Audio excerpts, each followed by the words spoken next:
You are live. I'd like to call to order the September 11th edition of the Isle of Palms Planning Commission meeting and acknowledge that the press and the public were duly notified in accordance with state law. First item on our agenda is the approval of our minutes from our last meeting, which was June 12, 2024. I motion. We have a motion for approval and a second. Any comments? There being none, all those in favor say aye. Aye. Any opposed? So minutes pass. And on to new business. And Douglas had sent us their draft review for the sea level rise. I don't know if you want to sum it up. Yes, I think I would just say that the staff has just received this in the last few days. You all are the only group that's seen it other than just the staff, and we really haven't spent that much time with it. I think Seaman Whiteside's expectation is that we would peruse it for, just general accuracy. I mean, they're not looking to kind of, I think they're looking for a set of eyes to kind of look at it and point things out. We did find a few at the staff level. There's kind of reference to an Army Corps project that's already happened, which actually hasn't happened yet. There's reference to, there's kind of technical errors, there's one about a seawall ordinance that it was a temporary, there's a temporary allowable that nobody actually took advantage of. But so we are going to correct just the technical errors in it, but really just wanted to kind of go through it for the first time with a group outside of the staff and Seaman Whiteside, and just see if you all had any. And you may not. We've just gotten it, so I would imagine that you may not have had a chance to digest it fully. But just see if you had comments, concerns, directional kind of indicators. We do feel like we knew this would be a very high-level plan. I mean, you'll recall that the budget was very narrow. The scope was very high-level. Take a look. So I think we knew it was kind of a first step and not like a really dense kind of full-bore modeling type plan. So I think it's what we expected in terms of the kind of depth of the plan. I think it's very well put together. So Is this phase two? Wasn't this phase two of their yes, projected? yes, Okay. yeah. They kind of have The project. They kind of have a. After we kind of give them comments back on the draft, they have a little bit of a presentation of the plan. They kind of have a part that they will probably come back through the various committees that have worked on it. Definitely going to council, going to the public. Kind of a public information portion of this project to tell the community what the results were.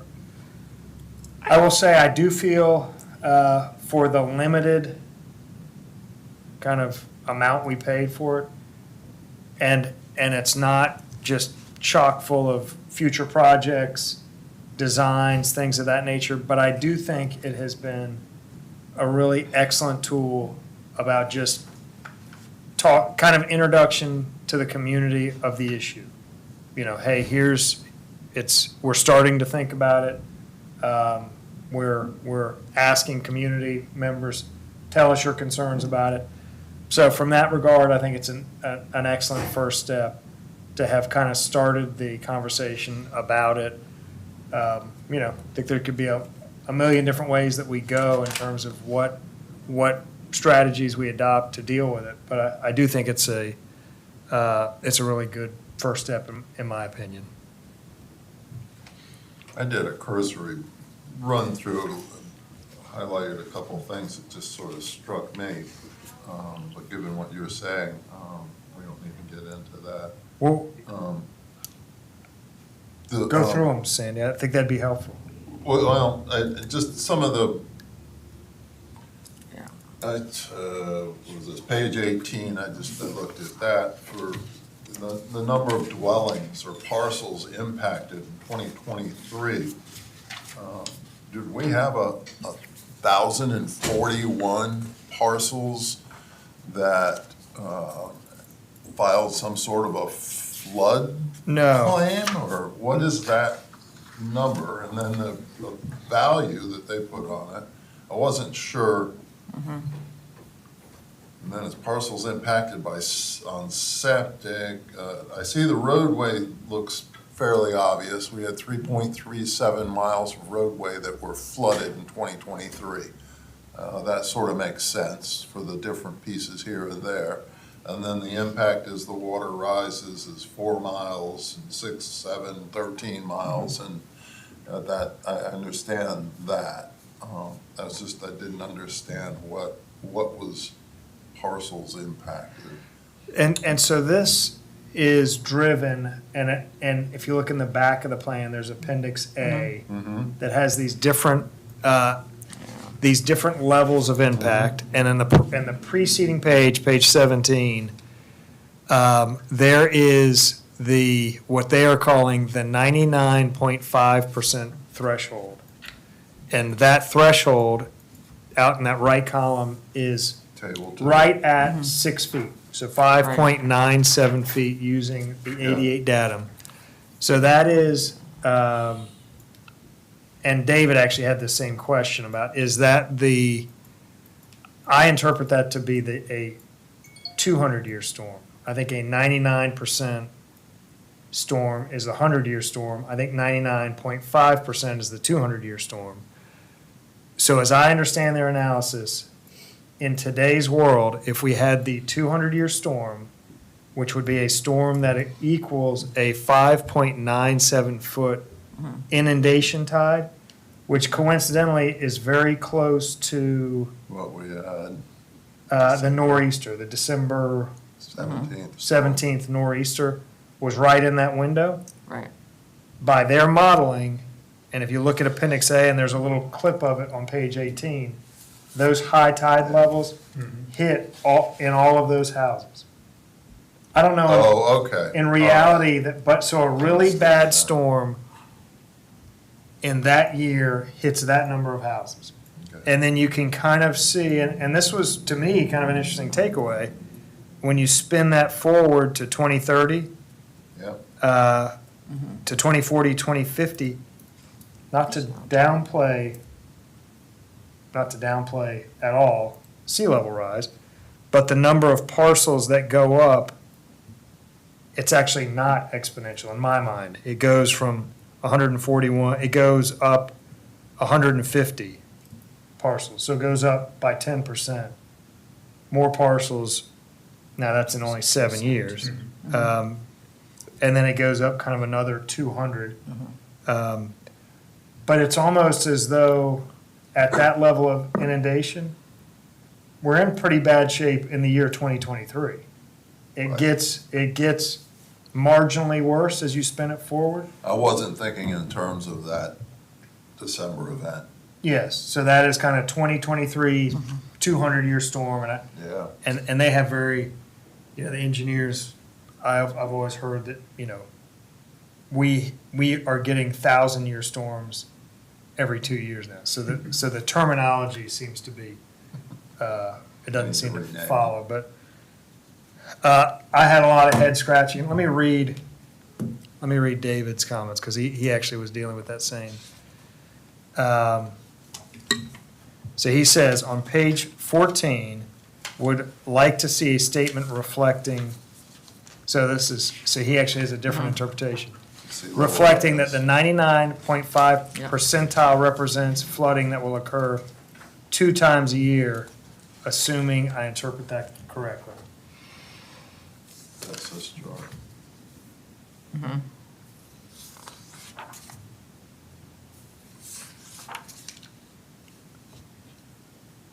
So he thinks it's, I think it's every 200 years. He's saying twice every year. So So we we need- have a difference of, so we need some clarity there. Clarification on that. I just know the flood, I've always heard the 100-year floodplain is we have a 1% chance. So I think a 1% chance is equal to a 100-year flood. So, a related kind of question. His other comment is on page 18, the column parcel impacted on septic, so this is your same column, should be labeled as parcel in area served by septic. Unless the analysis used a different set of data, that what was included in Appendix B, it was not verified it affected parcels that were actually on a septic tank. Yeah, That sounds. it's a kind of semantics Yes, on that it one. is.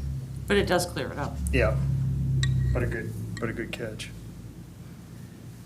So I would say that is technical jargon that we would want for the engineers to come back and just explain to us, and if it has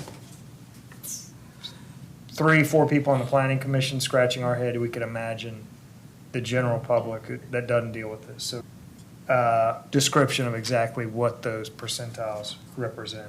Well, yeah, and you start looking at drilling down to the 50 pages of the maps. And Yeah. The effect on every property, it's like, holy mackerel. But when you look at those maps, I think my takeaway on those maps was the worst of it, we're already there. So if you look at these kind of color-coded map, which was great, but that darker blue is 2023. The little lighter fringes around 23 are the additional parcels that get picked up in these future out years.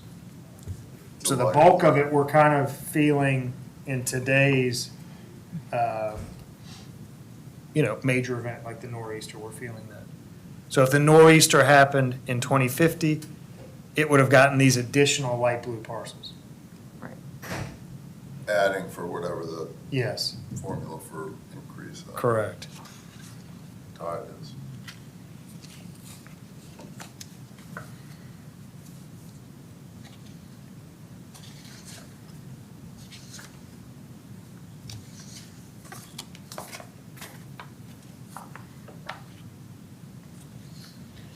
I know that we've, and I was happy, I've heard kind of questions about land subsidence. We didn't specifically task them with including that, but they did, which I think was that's apparently a new phenomena that, I don't know that it's new, but it's something that's catching kind of equal level of attention here recently, is not only sea level is rising, but our land is lowering, so it has what I think is the identical impact, but a different kind of set of datum that you would study to drill in on that. There are projects I found interesting also in terms of the, we're in the process of raising the sidewalk or bike path on Waterway Yep. Boulevard. Yep, Waterway Boulevard itself being elevated, that's not in a plan right now. no, not, That's We did, that was just like a topic for discussion. yeah, and. I of course, think that they're- beach renourishment's gonna be constant.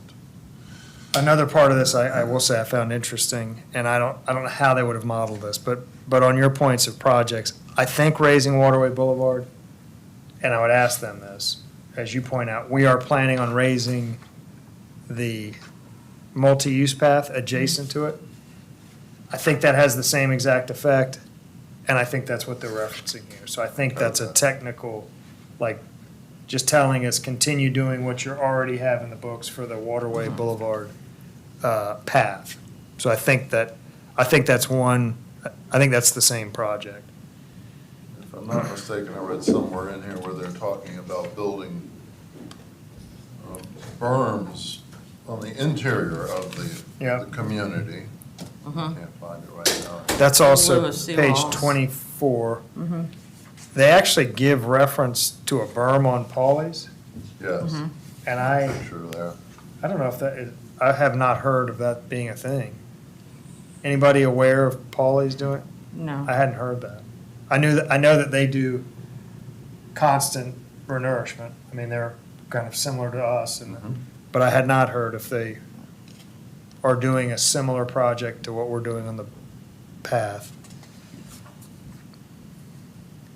I did like and I think this group has talked about incentivizing certain aspects of development, like kind of regulation with a carrot instead of a stick. Do these things and you'll get a bonus in some respect. I think that's a great idea.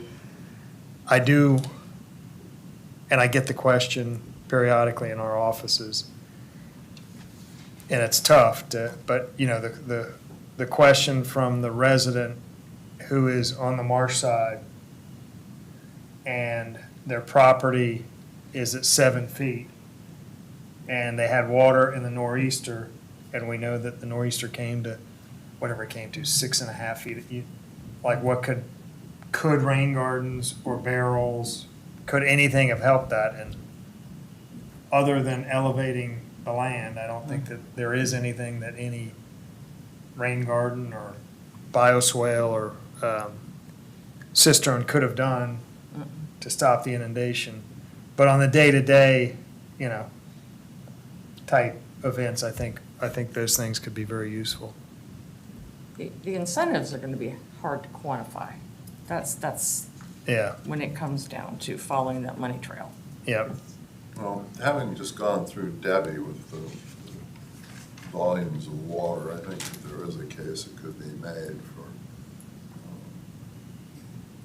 moving water differently than some of the areas of the island currently do. And I think we're doing a lot of that with our studies. yeah, We're in phase 2. of kind of stopping the water from getting into the island Well, getting it off and out. and getting it off. Yeah. Yeah, if it gets out, how do you get it? Yeah. If it gets in, how do you get it back out efficiently and quickly? Purchasing flood-prone properties, and that's one we do get questions about a lot, because it's happening more and more in surrounding communities. City of Charleston's very aggressively buying low-lying parcels. I do think that it's clearly challenging with our cost for properties out here, and I don't know that we could ever get there. But you know, there are FEMA grants for buyouts. That's what the city of Charleston uses. There's Greenbelt money for buyouts. There is help if we could kind of knit together the proper program. Yeah, I It'd come be up with tough. I some think that would be roadblocks. challenging. The cost effectiveness of it, at some point, you're going to have to lay that out. Yeah, The legal and regulatory hurdles that'll go with it too. yeah, Funding, Well, how do you justify spending those monies, if you will, honestly, for a community our size to go in and buy somebody's property that's been flooded every year, let's say, as an Yeah. exaggeration? What's the true. benefit for us to pool our monies to buy that property? There is some and stop benefit. the flooding of it? well, So- it'd have to be like a public park Mm. that we really wanted, Mm-hmm. that we, you know, to your point, there would have to be A a real purpose. public, not just we're gonna buy a parcel and let it but kind of sit there. you would have to remove the structure. And what you gain is pervious surface. And as our houses are getting bigger and wider and sprawling, and we're losing lots of that. So you would gain some benefit. I don't know what it would be numerically per whatever, but any pervious surface. Still a hard sale at a couple million. Yeah. You know Very, what, very Sandy, I expensive. completely agree with you. And- When it comes down to the number, it's a hard How you do sale. it. So there's a benefit, but you've got hurdles, and you just have to, at some point, marry the two or find a compromise. I'm not arguing either point, I'm just looking at both sides. Yeah, it's, again, I mean, it's being done. A lot of communities are doing it. I'm not aware of any that are doing it at kind of our price point, but maybe one day could get there, especially if it was one that we really could quantify a public value, you know. You hear about communities doing it with their, for like playing fields, that they would be acquiring and doing anyway. They needed a new baseball facility, and it's like, hey, this makes sense. You're not playing baseball in a storm, so let's buy this out, have it 360 days out of the year, it's dry and great fields, but when the deluge comes, they can capture some of that water. Be hard for us, but. Even just giving people extra incentives, tax incentives, credits, whatever, for leaving their land open and delaying building, you know, kicking the can. Yeah. Or incentives. A GoFundMe project. There you go. I won't build if. Or better yet, you know, I could rip up a driveway Yeah. and create more pervious surface. Would that help me in some way? Because, I mean. Because it that would- wouldn't be expensive. It wouldn't could be be expensive. potentially a benefit. Yeah, I do like, if we could find the kind of low-hanging, impactful projects of like, hey, if you just remove your old driveway, that would be a benefit, and we could develop some kind of, I don't know what the incentive would be, but some kind of Cut your incentive that property people taxes. would be willing to do that.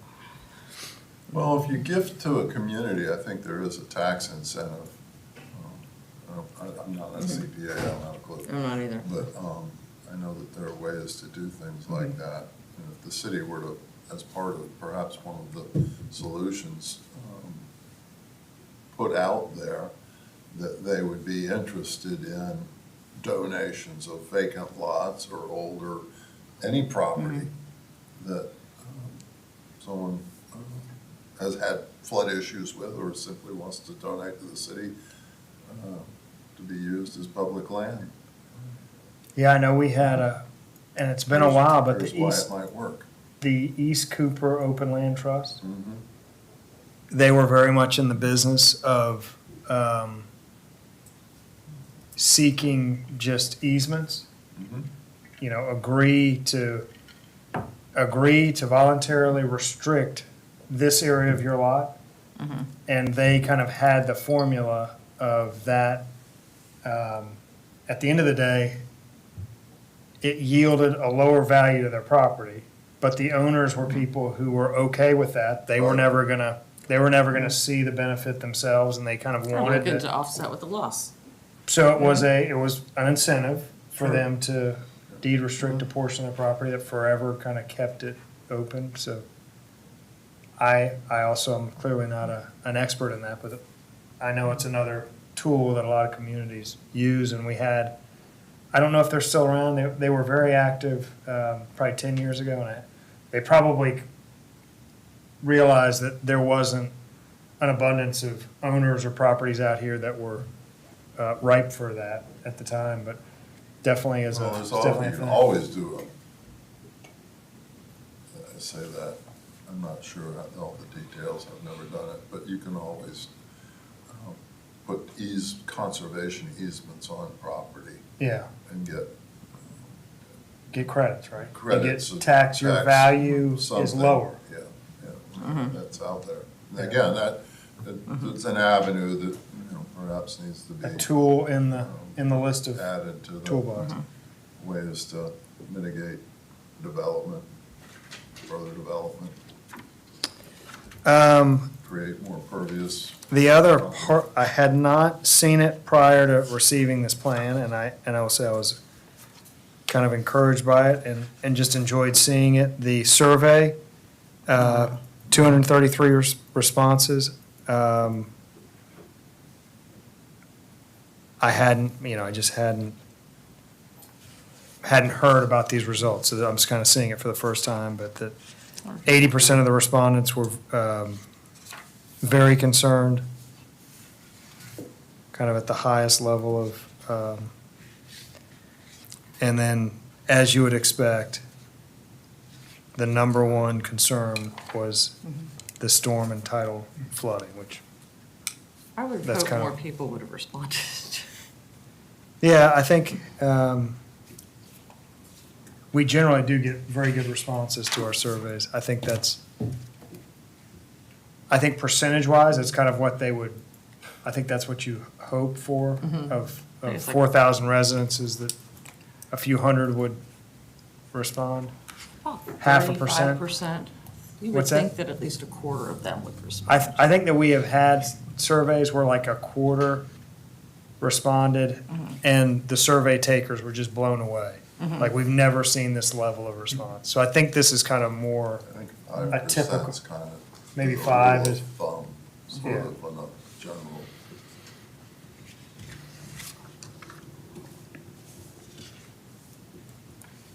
Yeah, I was surprised. I was encouraged by those numbers. a lot of people put dune renourishment as kind of their number one strategy interest. There's a little bit of incentive, we talked about kind of what you could incentivize. Impervious surfacing, Suzanne, was that, and rain barrels, kind of the number 1 and 2.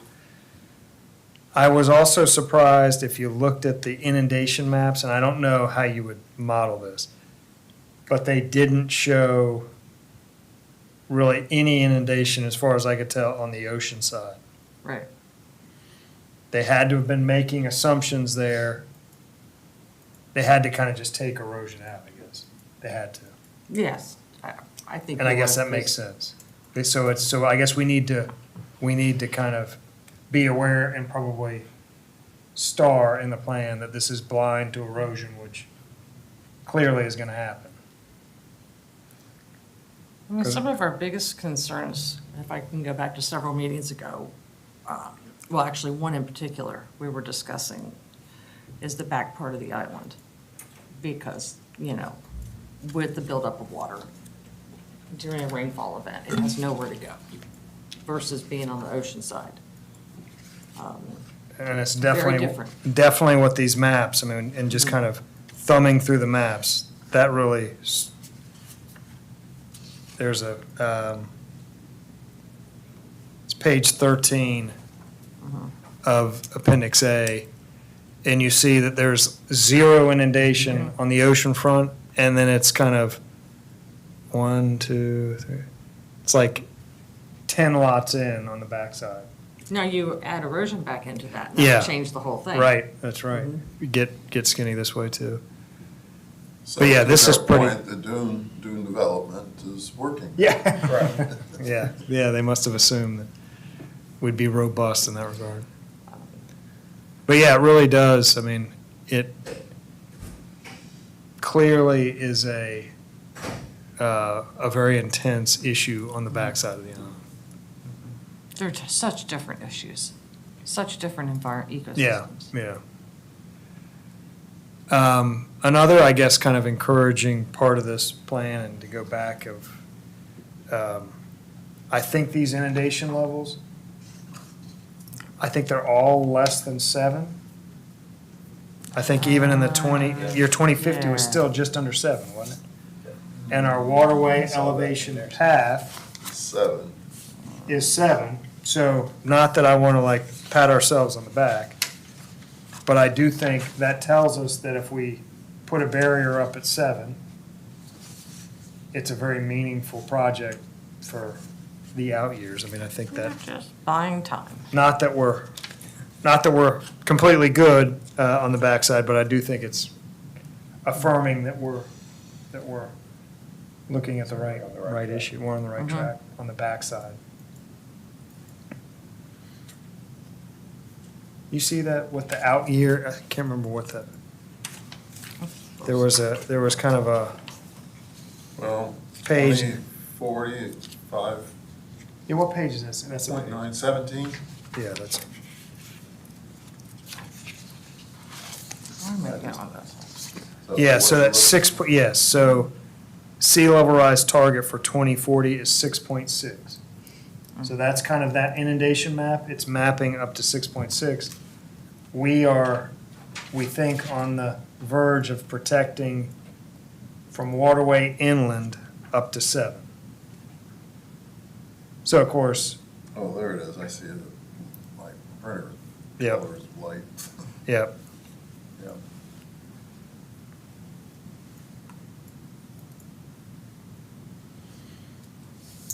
so on this, I don't think there's So any. on 2041, we're in trouble.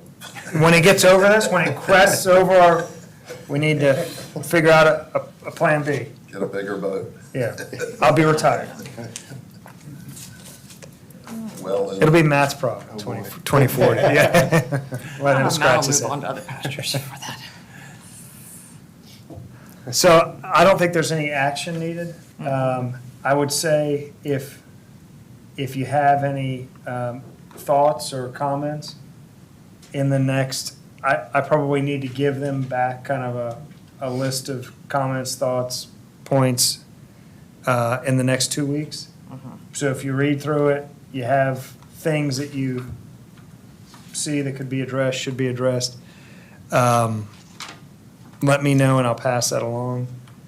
And then I think once they have once they've kind of finalized their plan, like I said, they'll kind of do the rounds of presenting the information. You all will have had a sneak peek, but we could ask kind of more, the more pointed questions. I'm guessing on the responses a little bit now, but we can get that confirmed by them when we have them here. So, just curious, and I've asked you and you've answered, and I've forgotten, that's what happens when you get to my age. What is the status of the sidewalk, Waterway Boulevard So, multi-use? so we just heard end of last week, we have been awarded a grant for that. Oh, cool. So we were waiting for a FEMA grant. We have just been notified that we've been awarded that. So that's a $1,700,000 project. We got $1 million grant. Initially, and what was awarded provided protection up to 6 feet. We have, after the nor'easter, we saw that it got Adjusted? over 6, and so we analyzed what it would take to go to 7 feet. The engineers came back and said that there's not a realistic way to meet the 7-foot protection in just the roadway right-of-way. The only way we could do that is if we worked with Wild Dunes and incorporated kind of berms of protection throughout their golf course. Just so happens that the Wild Dunes Golf Course is under, Set to go. it's set to be completely rebuilt in that section. So we've reached out to them, had meetings with them, and they are a willing partner Some of it. to participate in that operation. So we're pressing forward with the plan being that we will pay the difference, the city will pay the difference to elevate the portions of that path that need the elevation while they're doing their renovation. We think that work will, because they're on a timeline to do that, really starting within the year. So they're going to start their work in the next 6 months. So we're going to put parts of that plan that are in the golf course into place in the next 6-8 months, with the understanding that after the fact, we would then come back and kind of plug the holes that are remaining with this FEMA grant. So it's a little bit of a phased approach, ultimately getting to a 7 feet. Surely there is, I don't know if it's available publicly. Is there a drafting of the existing elevations for that? Yes, Pat? yeah, we have that. 'Cause I'm just curious, there's several roads that cut across it, Yep, streets. yep. And I'm wondering how you. Yeah, there what do you are- do in I will say that, and it, elevate those, or are those just going to be openings? no, there's not any openings. There are kind of what they call, I think they call them tabletop crossings, Okay. where it's a little bit like a speed bump, where you would come up and then there would be a flat portion on the top that is the pathway. But when you're on the intersection, I'm told that it would not be so severe that you would, that you hit like a speed bump. Yeah. But you'd come up to a little bit of an elevated crosswalk and then back down. I just wonder, and to that point, how do you feather it out Yeah, for driveways, people's Yeah. homes? And yeah. little they're, so ingress they and are, egress. they have given us kind of a conceptual plan saying these are the holes in the pathway that we need to plug. And they are currently under contract and designing each component of that barrier. And a lot of it is that low spot not only lets the tide in, but it historically has let the floodwaters out, the rainwater out, and they're blocking that up. So they now have to figure out a way to kind of do a one-way valve of allowing stormwater out, but not allowing the inundation back. So there's some Down- definite. Down to the drains, yeah. Yeah, so there's some engineering that they are doing now. Is this 21st to 41st, is that the Yes. scope of the project? There is no sidewalk. past That's 21st, correct, but- 21st to 41st. Still gonna have, I mean, if you look at this Appendix A, there's a lot of blue inundation that doesn't happen in that stretch. But it will take care of 80% of the blue inundation shown in our appendix. So it'll be a major step forward.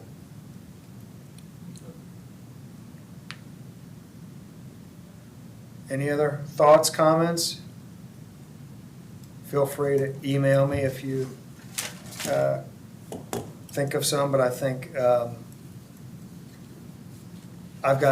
have some notes to pass along. I think the potential donations or conservation Something easement, the city including ought that. to as- figure out a way to just solicit for, and put it out there, estates, Yep, people that don't want the house. You see a lot of it, hear about it from time to time, they just want to get rid of the house. yep. Nobody lives close enough to make use of it. Be a good opportunity.